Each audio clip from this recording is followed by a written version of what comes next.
and good afternoon to you at home, and good afternoon to you as well, Oisin. How are you doing today? Muy bien, amigo. Great to be here, Pierre. Thank you. Muy bien. You're in sunny Spain at the moment, aren't you? Indeed. It's not super sunny at the moment. We're sort of having a bit of a winter, so the temperature goes all the way down to 7 degrees at night, which I know is going to be shocking for somebody in Sweden. Yes, it's pretty cold. It's pretty cold. Oh my goodness. Yeah, same here in Malta. I mean, yes. We had a good 21, 22 degrees here on Saturday. So, nice. My arm actually turned into the Maltese flag on Saturday.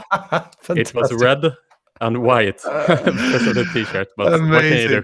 Amazing. Yes. You have Irish skin as well. That's impressive. Yes. I like, yeah. That's something that brings us together, my dear friend. That's for sure. It is for sure. Oisin, I've had a pleasure of getting to know you over the last month or so, actually, as the new iGaming Next host that we will be hosting iGaming Next here in October, and it's been a pleasure actually to start following you and your background. But obviously, for those who don't know you, could you just give a little bit context on who you are and your background here today? Oh, sure. Oh, well, listen, thank you so much for the invitation to join you here, Pierre. Thrilled to be here. I've been working in the iGaming sector as somebody who represents suppliers to the industry. So folks who provided mobile communication solutions, mobile marketing solutions, that kind of thing. And really, my background is sort of around the houses. I have been around the block several times. So, way back in the day, I was in the music industry. I was in a band. We did the whole thing. We toured, we played gigs, we had fun. And then the band broke up, as bands do. And I realized I had zero career options outside of music related things, none of which were viable. So I kind of threw myself into this exciting new area of technology, initially because I wanted to find a way to release music and to reach people using this magical new thing called the internet. This is around the late 90s. And so that was really my driver for getting into technology. So I worked at a internet service provider. I did some training. I worked as a junior web designer, web developer, yada, yada, yada, all the time kind of wondering how I could contribute to this future of the music industry and this ability to release music directly and reach fans directly using the internet. But then what I found out as I got deeper and deeper into the space and accumulated more and more practical skills through my work is that the internet was indeed the new rock and roll. And this was actually a more exciting, fast moving, vital space than the music industry was at the time. And so I kind of got, carried away on this wave of exponential growth of technology and the role that the internet had to play in people's lives. So I worked in mobile companies, in network companies, in text messaging companies, and social media companies, as a country manager, product director, marketing director, a bunch of different roles.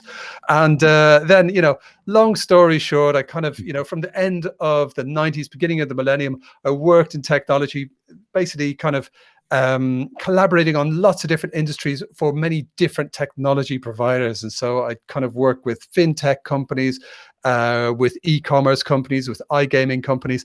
And as part of that role of being the representative of a company, being an evangelist and going out and meeting folks, telling them what you do and seeing, can you work together? I ended up doing a lot of work around conferences and creating content. So I ended up being a senior contributor to Forbes for 2 years. I've spoken at around 250 conferences as a moderator, a keynote speaker, an MC. And most recently, since the lockdown landed, I've been helping Fortune 500 companies by hosting and co-producing their podcasts, which has been a wonderful learning experience. And again, it's just a great opportunity to speak to fascinating people. So I think I'm very much like yourself, Pierre.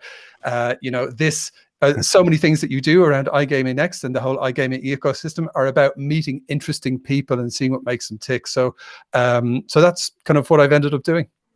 I love that, Oisin. A jack of many trades and master of all, actually, by the sounds of it.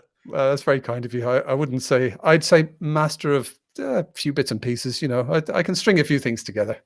A few pieces. I like that. Thank you, Oisin. So basically, the topic of today is ESG is king, right? And it's a topic that we've been talking a lot about in this podcast over the last year or so, which is just the fact that the world is heading towards a more sustainable place, and organization needs to adapt to that to represent their shareholders who are now obviously looking into investing more and more ethically. But to start things up today, Oisin, can you just give some? Can we start by definitions here? Like, what can you define ESG? Yeah, absolutely. Well, it's quite simple. It's just a series of metrics that you can use to measure companies around environmental, social, and governance lines. And this, if you can measure it, you can compare it, you can improve it. And there are free to access ESG directories online where you can see how a company is performing against other companies in the space. And I think the interesting thing that's happening is that ESG, this idea of triple bottom line reporting even has been around for a long time. Companies like Patagonia have been real pioneers in this space. So triple bottom line reporting is around people, profit, and the planet. So, none of this stuff is kind of tree hugging hippie stuff. It's not, it's about profit. It's about capitalism, but a new kind of capitalism. So what ESG kind of puts the focus on is how a company is performing against these different environmental, social, and governance guidelines. But it's also been identified as this kind of smart beta to overlay on how you predict a company's performance. BP, I believe, was flagged in terms of its ESG performance as it was like given a very low mark just before the Deepwater Horizon scandal happened, because of the issues that led to that. And, certain tech companies, can be, none of which come to mind at the moment, they can be flagged as having bad ESG practices. And I think what this means, the ESG way of looking at things, is that the company in itself is unsustainable. Their behavior as a kind of low-scoring ESG company might continue for a while. It might provide shareholder value, but long-term, it's simply not sustainable. So ESG really puts the big widescreen focus on a company, not just for the next quarter, but for the next quarter of a century. And, it is increasingly the measure by which all companies will be judged. And investors are taking action against this rather than, simply divesting. They are investing proactively in ESG super performers, because it means they can have a say in how the companies are run. And, I see so many companies getting on board with ESG, particularly around the activities of the World Economic Forum. I think 61 of the world's leading companies, Fortune 500 companies, including many tech companies like Dell, IBM, HP, etc.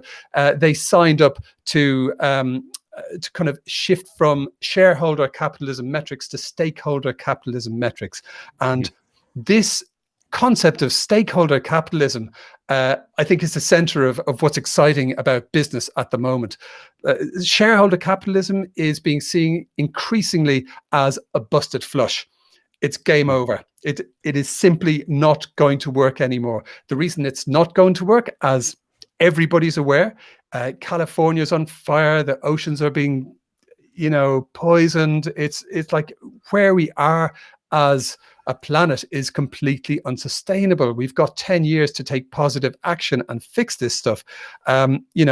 Business as usual isn't an option anymore. So this move to stakeholder capitalism, which includes the planet as one of the stakeholders in terms of sustainability, is really where the future is at. And I think ESG as well is very interesting because, in a world where we're moving from, ecosystems of like arch competition and destroy all the competition and just, complete ownership and dominance and all the rest.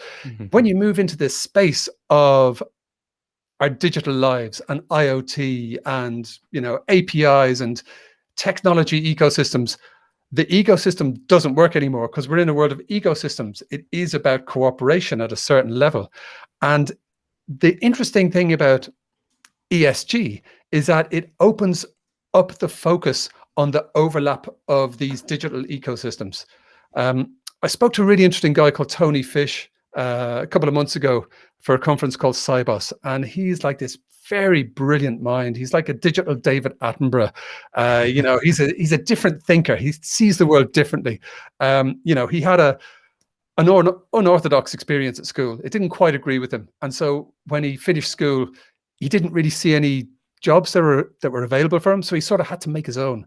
And as a result of just thinking differently, he's able to spot big holes in, the emperor's new digital clothes, as it were. His first business was about dismantling this idea of walled gardens, because back in I think it was the 90s sometime. No, his first business was around TCP/IP and providing information services over this new internet protocol. He wrote a book which basically demolished this idea of the walled garden and says, hey, guess what, guys? We're all going to move to ecosystems. You need to be there. So he's kind of been incredibly prescient, writing about stuff 10 years before it's been important to the rest of the world, like many great futurists, But anyway, the thing that he's writing about at the moment, which is the reason I mention it, is the fact that ESG in a world of connected ecosystems brings us to this issue of overlapping ecosystems and who controls the barrier. So it's simply not enough, as we saw with SolarWinds, who provide these connectivity ecosystems. There was a gaping security hole in SolarWinds, and you have to ask, is SolarWinds liable for it? Are the companies that use SolarWinds liable for it? All of this stuff is going to come to the head. So the ESG metrics mean that companies are under increasing scrutiny to understand every aspect of their own business, but also their supply chain, particularly when it comes to digital information. So, I think ESG is a fascinating topic because it points to the future of stakeholder capitalism, and it also highlights some of the potential pitfalls and Achilles heels of connected digital businesses over the next 10 years. Yeah, that's a brilliant definition and the clarification of the subject in general. And I think maybe it kind of ties together. If we look now at the GameStop situation here, where the little man is rebelling against the big man in some way. And similarly, on an ESG level, it seems to me a little bit that it's it's on the smaller level where the individuals are having a bigger say in what's happening in the stock market. Is that do you get that feeling too when it comes to ESG?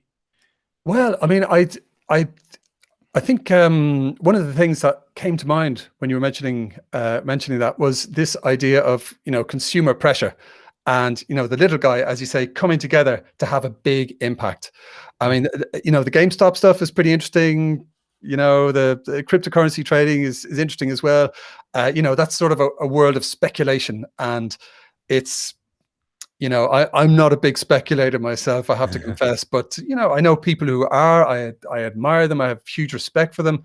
I think where ESG comes into play in terms of mobilizing the little guy is a lot to do with the millennial and centennial generation. Now, the millennials have actually been called the purpose generation because, if they're looking at two job opportunities and one company has a really terrible ESG score and another company is maybe paying a bit less, but is going to be more meaningful and more purposeful in terms of where their heart is. The millennial, huge generalization, but it is an absolute measured trend, will tend to go for the gig with purpose. And I think this is a way that ESG measurements can exert pressure on companies to be more sustainable, better governments, better kind of social impact scores, because they simply won't be able to hire the best staff, the best people, the most talented, new, young, geniuses will be going for companies like Patagonia or whoever that have exemplary ESG scores. But the fact that we're getting 61 of the world's biggest companies, including many of the world's biggest tech companies, signing up to this stakeholder capitalism metrics, and they announced it at WEF, I think in September 2020, the International Business Council. This kind of shows the writing is on the wall. It's not only that the investment community are not so enamored with companies with low ESG scores. Future employees, future talent, the future of your business is talent. And if millennials and centennials are really not comfortable with joining companies with low ESG scores, this is a big issue for the future. Absolutely, I completely agree with that, Oisin, as well. And I'm really happy to have you on today, Oisin, because you have unique insight in the sense that you have a lot of experience from both the wider tech industry, but also from our industry, the iGaming industry, and that's a big reason why I wanted to chat to you today, to see if we can find some bridges here between the wider tech industry and the iGaming industry. So, from our industry point of view, I think that ESG became a matter around 2015 or so, when the listed companies' share prices started to fall, basically, in the iGaming industry. Yeah. The iGaming industry is not seen as a sustainable industry for various reasons. I think gambling is stigmatized, obviously, and as we move on, we as an industry have to change and adapt to the new reality, which is exactly what you are saying. The fact that the younger generation growing up are much more purpose-driven than the older generation, who maybe aren't thinking that far ahead, at least traditionally. But I would like to ask you, just to start with, I hear this echoed within the iGaming industry from time to time from quite senior people, is that organizations see ESG as a necessary evil sometimes. Do you get that feeling as well sometimes from the wider tech industry? And what would be your opinion on that? Do you think that there is a point to be made that ESG is just some temporary, annoying, declaration that you have to do, or is this the old guard that is stuck in the past, kind of thing? Yeah, I mean, it's sort of it's an interesting area, the overlap in particular between iGaming and ESG, because of course, some of the practices within certain avenues of iGaming are, problematic in terms of the social impact and the measurement. So, yes. The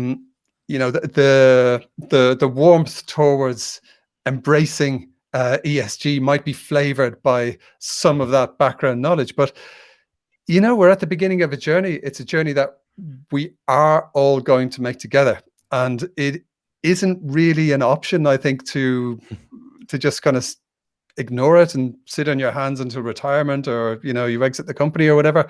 ESG is becoming more and more central to investment, to recruitment, and also to things like director responsibility. Again, in my chat with Tony Fish, this is a very, very interesting chat. I wrote down this kind of particular note, because he described that Section 172 in the UK, anyway, the UK's Company Act, means that directors are extremely responsible for what happens, particularly in these fuzzy edges of data and handing over, and particularly around ESG. And the penalties within Section 172 include prison. So, Wow. I mean, long story short, I mean, I would recommend people to visit cybus.com and do a search for the Tony Fish talk if they want to find out more, or visit tonyfish.medium.com. He does a very insightful blog. But, it's not a case of, ignoring ESG isn't really an option, particularly when it comes to, Section 172 and its equivalent in other countries. I don't think it's temporary, because, it's like, as Tony Fish said, there has been a certain way of doing business historically, which is to sort of have your North Star, your hand on the tiller, moving forward, making sure everyone in your ship is, fed and watered, and it's very, very much the kind of one company exploring, going into the wilderness and plotting their course. But the thing about our civilization to date is that we've accomplished this forward progress by draining the water of all resources behind us. There's nothing left behind us. And the idea of continuing on our trajectory while we're burning the earth behind us, literally torching it, so there's nothing left for our children, our friends' children, our grandchildren, nada. It's like we've sort of reached the stage where not getting on board the ESG agenda is not an option. And I think, we're sort of at the, mixed the metaphors, the tip of the iceberg in terms of the penalties, that are going to be. It's a small iceberg, unfortunately. It used to be a big iceberg, yes. And, so we're at the tip of the iceberg in terms of the penalties, criminal penalties that are going to be invoked. So we've already got shareholder pressure, recruitment pressure, media pressure, etc. I think we're going to have more and more regulatory and legal pressure to be, a better company. Big tech companies, Facebook does not do well. I love Facebook. I'm on it every day. So I've got some great friends who work there and in the iGaming space, and they are brilliant. I love them.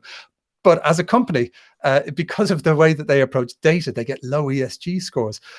I think, the Biden administration has come in the States. They may have a very different approach to Facebook, shall we say. But, I think the writing's on the wall. I don't think this is temporary. We can't just burn the earth behind us. It's not, it's the definition of unsustainable. And I think this goes for every sector. There's no particular sector who is in a bubble where they can just ignore it and everything's going to be fine. And I'm heartened every day by the stories of companies coming together, working together, cooperating, providing these ecosystems of security and sustainability. And the idea that this is not going to be an issue in the iGaming sector, I think, is not an accurate idea. No, absolutely, and like we mentioned here, now we clearly have seen this in the trends on the stock market since 2015. The share price have slowly been falling in some organizations. Now, last year has been rising again, let's say, but the trend because of ESG have been in a downwards trend, despite the organization setting all-time high EBITDAs, and it seems this is the big shift, right, in the investors, is that they aren't necessarily looking at the quarterly reports from a financial point of view, only looking at the EBITDA and the future predictions of where the profit is heading. But it's like we're saying as well, where like how sustainable is the organization, and the company have to tell a story there, right? They have to kind of build a brand around why they exist, like what is the purpose of this organization. Right. And I love that in general. I think that it's and it seems to me that organizations more and more, they are taking stances more and more. The way I see it is that before, in a generation ago, if you were an organization, a lifestyle brand, or any type of organization, you didn't see a purpose why you would take stances that much. So you would just risk losing a part of your demographic. But look at, for example, Nike sponsoring. I can't say his name now, but the American football player who Kaepernick, who took a knee. Yes. Right. So that was a political statement by Nike. That purposely alienated part of their own demographic, a big part of the demographic. But they realized, I think, Nike, that for an organization to thrive in 2021 in this purposeful generations that is coming up, whether you're being left-leaning or right-leaning or whatever your opinions are in whatever matter, you as an organization will be questioned by your consumers. What do you stand for as an organization, right? And that's also part of this equation, I would think. Yes, indeed, absolutely. Yeah, you've got the perfect storm of millennials and centennials, the purpose generations, social upheaval, social unrest in the world, this hunger for making the world a better place. It's, may sound like a cliche, but we can't really afford to look at it in those terms anymore. We don't really have the luxury of cynicism anymore. I think Nike were brilliant to take that stand. I enjoyed very much forgive me, but I enjoyed. There's a bit of what's the word? Schadenfreude, where Schadenfreude, yes. Schadenfreude, thank you, yes. Where folks were, burning their own, burning their shoes and all this kind of stuff. It was just, funny as hell. They knew that was going to happen, in a sense. They probably didn't know how much. I mean, they took a risk for sure when they did this. They didn't know how much it's going to blow up, Yeah, absolutely. And Yeah. well, one of the commentators I'm sort of addicted to podcasts. And one of my favorite ones is called Pivot. It's run by Cara Swisher and Professor Scott Galloway. And he's always a great man to tune into, to have a rant about technology and its effects on society. And he has great rants about Facebook, about YouTube, all the big companies that we all use. I mean, he's a shareholder in a lot of these companies. He rants about Twitter all the time. But one of the interesting things that he raised was this idea of engagement and engagement at all costs. And, of course, this has been a theme in technology for a while. And, apocryphally, there was a book, I can't remember the author, but it was called Hooked. And this is a gentleman who I believe used to work in the gambling sector in Vegas, or he was like, maybe he studied the kind of design psychology of the machines in Vegas, the slot machines, etc. And he brought some of that knowledge over to the tech industry to develop these endorphin loops for a lot of the early tech companies. So remember when Facebook, early days, you were getting notifications that your friends did X, Y, and Z on Mafia Wars or whatever it was called. All these social games started popping up, and the social notifications were off the charts because it was very new territory. And we've seen the this psychology of user experience design move from the the land-based gaming space over to social media to gamify and kind of get endorphin triggering patterns into the notifications.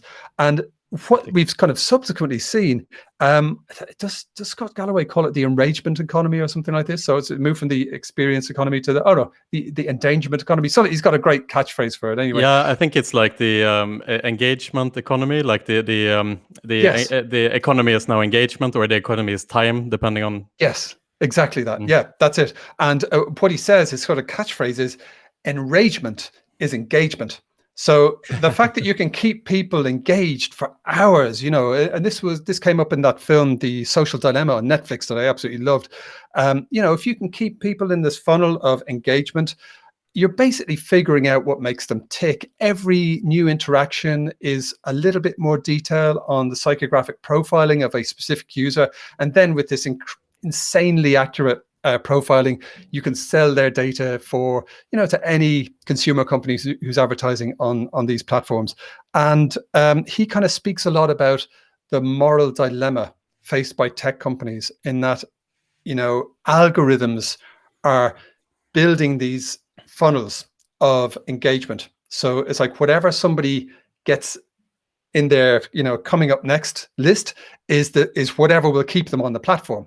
So you can go from, I don't know, like a video about some kind of health thing, alternative health thing, and you can end up at pretty extreme conspiracy theories in like 10 videos. It's been tested, and it's not like it's just the AI under the hood is kind of saying, oh, okay, well, you like a bit of this. Well, we found that this tends to tick these boxes and keep people on the site for a bit longer. So let's send them that and send them that and send them that and send them that. But Professor Scott Galloway speaks about this issue of enragement as engagement, and the fact that tech companies will be held responsible. And some of it comes down to who's in the White House, for example, but a lot of it comes down to consumer pressure as well. And we've seen movements.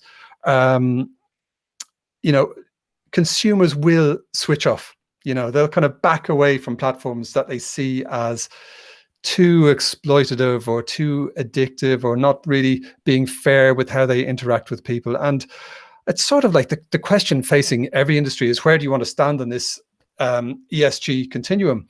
Do you want to be one of the leaders and kind of sort it out now and say, oh, I guess, we're all on a journey, and it turns out, we're not so good, we're not so hot here, so let's improve this and let's kind of get a bit better? Or do you want to be dragged kicking and screaming with some of your directors thrown in jail in a couple of years' time because you haven't done anything? And I think it's incumbent upon business leaders, and I know you speak to a lot of them, to really be at the forefront of this movement towards more sustainable, more environmentally, social, and governance sustainable models for industries, whatever the sector. Yeah, and I think the comparison that you are drawing, let's say, to social media, and the fact that social media and this like kind of microtransactional games is another part where we talked about this in a session here last week that I really recommend that everyone checks out. The topic of the discussion was microtransactional games versus gambling in harmful behavior. And just the fact that the iGaming industry and gambling industry have gone through, I don't know if this is an expression in English, but the steel bath, we call it in Sweden. Like you have to go through this very difficult time in the industry to get to the point where we are now. The industry is very heavily regulated. Yes. We had to work really hard. The industry had to work really hard to be able to go through that period, to be able to stay compliant, and to, in the end of the day, protect the players, which is the key words here, right? Yes. And compare that to social media, what you were mentioning, which is completely unregulated, and which is an industry, at least in terms of like Facebook, Instagram, and the more popular social medias, which are exploiting the human psyche in the same way as the iGaming industry can do as well, where you create these endorphin kicks, and you basically turn up the volume as much as you can and try to keep your users as engaged as you possibly can by any mean, which is what you are saying now with with how the algorithms work with social media. And compare that then to the iGaming industry, which is obviously heavily regulated. We are definitely not allowed to do whatever it takes to create these the same patterns of addiction that is purpose built within the social media platforms, right? And the question becomes then: is it just a matter of time before the classic social media platforms have to go through this type of scrutiny as the iGaming industry have done? I really hope so. That's a really good point you make there. Yeah, I mean, it's the ESG measurement of Facebook is pretty telling in terms of how they treat people's data. And that really points to some, like you say, unregulated. They can, if you want to take out an ad campaign, it's just complete lies, very misleading. Information on those platforms has caused genocides in some countries. It's not a overstatement to say that. It can't happen soon enough. I really think so. And it's shareholders, activist shareholders like Professor Scott Galloway, for instance, they are campaigning for better use and better regulation. And we're talking about sustainability. We started talking about ESG, but we're talking about sustainable business, financially sustainable. All of this is about your business succeeding, surviving, thriving in the future. If you burn through the planet, there's no more business. If you burn through all your customers, there's no more business. If you infuriate all the governments, you're going to run out of landing space. So it's like, how far can you pursue this absolutely ruthless land grab for attention and time? If it's based on socially destructive technology and addiction loops, etc. Yes, I hope so. It can't happen soon enough. I think a lot will come down to government. A lot will come down to regulators, activist shareholders. But in a perfect world, the tech companies in question would be making moves towards these spaces independent of that kind of pressure. Regulation tends to move slowly, obviously, and we are in such a fast-paced industry, which is the tech industry. The social media platforms like Facebook is only 15 years old, totally. And the space is moving so quickly, where certain platforms are popular one day and not popular the next day. And now the latest trend is Clubhouse, which is a big favorite of mine, actually. I really like that form of social media. It kind of brings out the best in people, I feel, which is in opposition to Facebook, which brings out the worst in people sometimes. But it'll be an interesting space to follow. Like you're saying, I think now, 15 years later, society is waking up to the realities of this new phenomena, which is social media.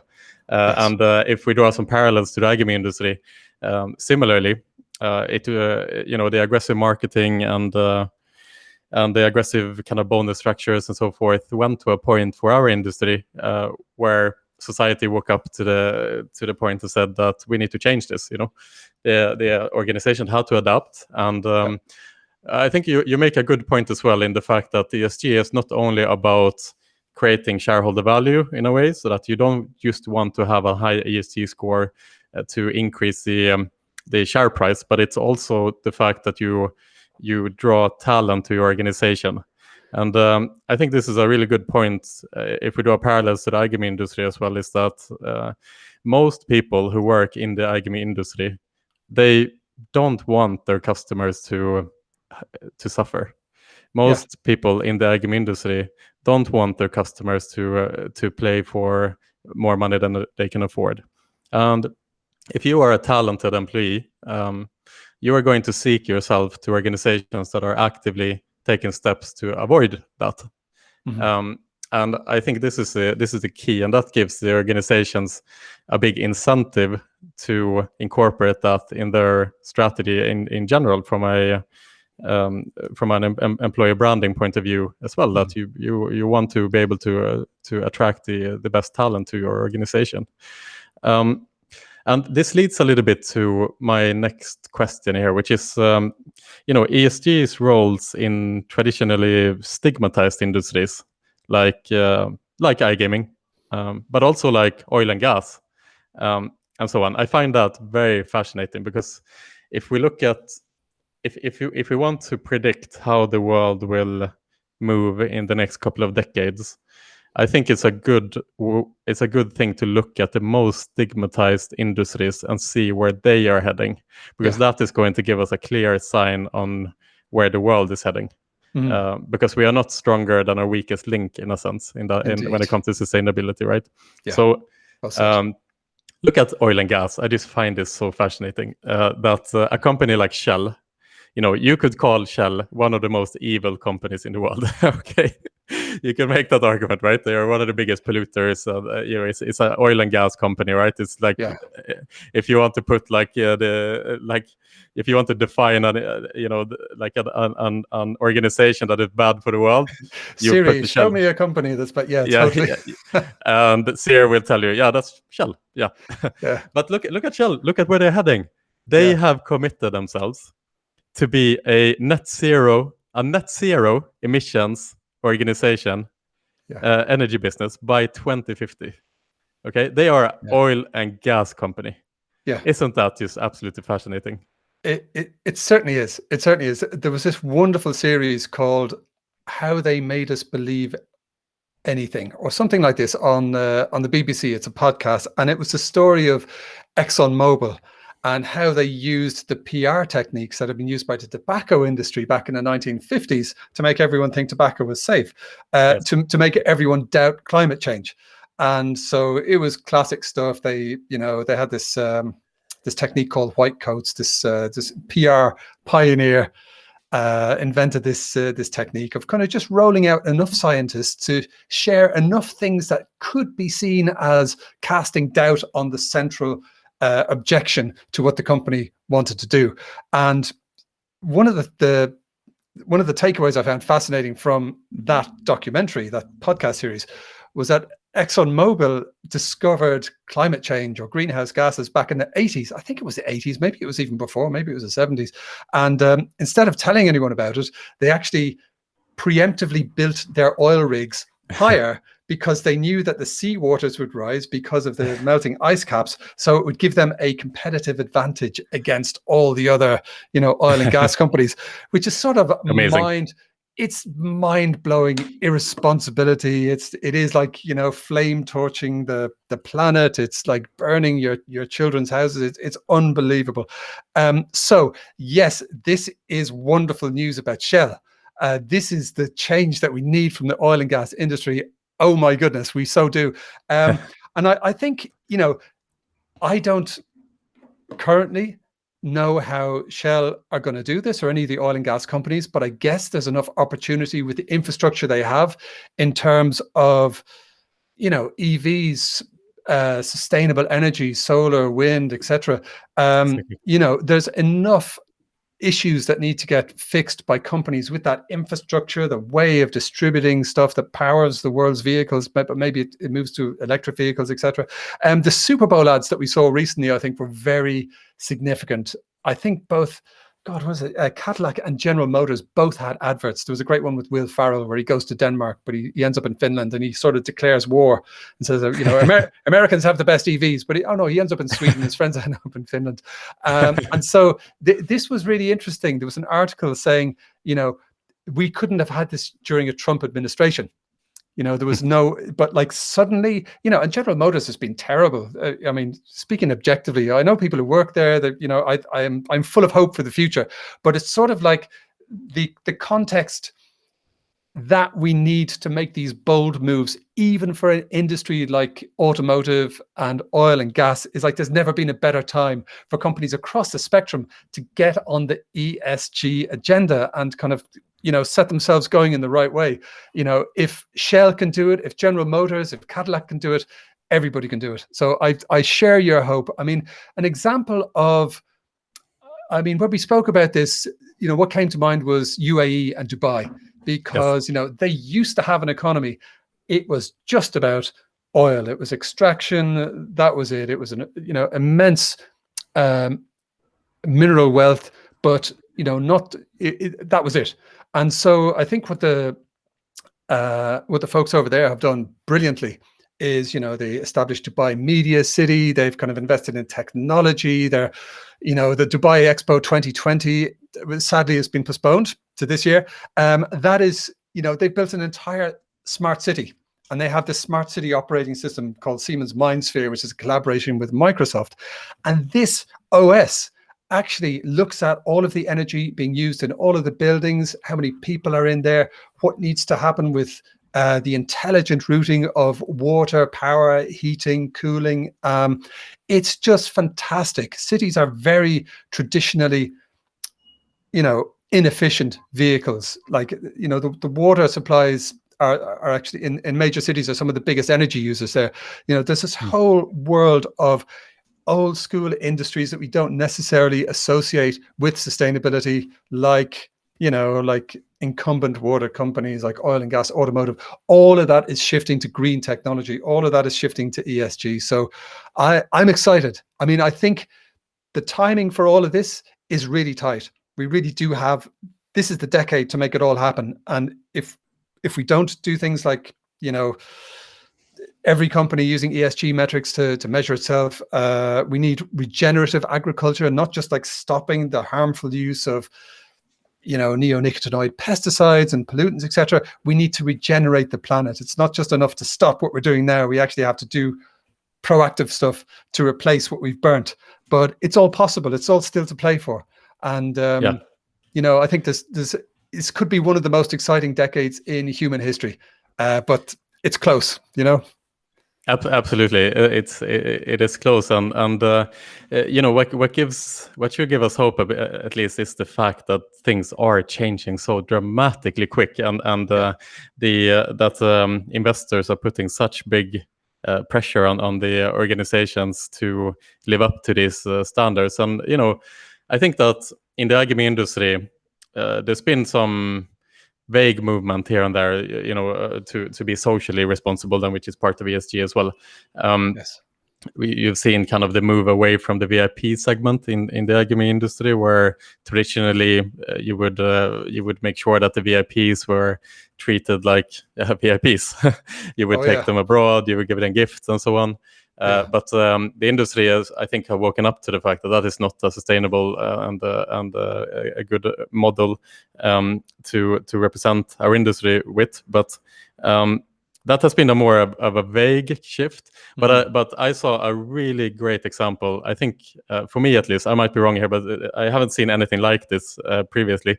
But Kindred Group are just releasing their quarterly report, and for the first time, they are reporting the amount of revenue they are making from potentially harmful gamblers. And not only that, but they are setting a goal that by 2023, they have as a KPI to bring that down to zero. So they want to become sustainable in that regard, that by 2023 they don't want to have any revenue from that can come from harmful gambling, basically. That's a massive KPI if we compare it to a couple of years ago, where that segment was actually an important segment for any large iGaming organization. I thought that was pretty cool. For sure, I absolutely love it. That is exactly. Oh yeah. Yeah, go ahead. Yeah, sorry. Yeah, I absolutely love it. That's exactly the kind of leadership the sector needs. And I think we're probably going to see more of that. We're going to see more transparency, more awareness. I mean, it's because of all of these different factors, but the writing is on the wall. And I think many, like the smart companies, are going to be ahead of the curve to take advantage of this in terms of shareholder value, stakeholder value, in terms of, sustainability, profitability. All of these things add up, but it's like doing what we've done for the past 10, 20, 30, 50 years is 100% not an option. And the companies that change the quickest are going to be the ones with the biggest advantage. Absolutely. Completely agree with that, Oisin. And to solidify the point, Kindred are now setting a standard for others to follow, I think. Yeah. And they are the first ones to do this, as far as I know. And now others will have the ball in their court, and now it's time for them to act as well. So to solidify this point, I think we both agree that ESG is here to stay, not only at the level we're at now, but it's definitely going to be something that becomes more and more important for the survival and to be able to thrive as an organization. Indeed. We as an iGaming industry, we have to adapt to that, and if we want to grow and sustain our industry, we need to adapt to this as well, just like the first step that Kindred are now taking, and so on and so forth. So yes. So I really appreciate you coming on today, Oisin, to clarify these things. Like I said, a great insight from you who come from outside the industry as well, and also have iGaming insight that we can draw parallels to between the two. So I really appreciate that, Oisin. Absolute pleasure, Pierre. Thank you so much for inviting me on. And, I'm thrilled to be involved with iGaming Next. Really looking forward to it. And, best thing about the iGaming industry, I think, is the people. And, I mean, you can say that for many industries, but in iGaming, it really brings together some exceptional people. Absolutely brilliant. And I think the opportunity for us to get together for this podcast, the opportunity for people to hang out at the Power Hour, and then to come to iGaming Next, I think it's, this is what it's all about. So I'm thrilled to be involved. Thank you. Beautiful, Oisin. And I'm looking forward to seeing you in person soon again. Absolutely. Thank you so much. Take care of yourself. Thank you, mate. Have a good one. You too.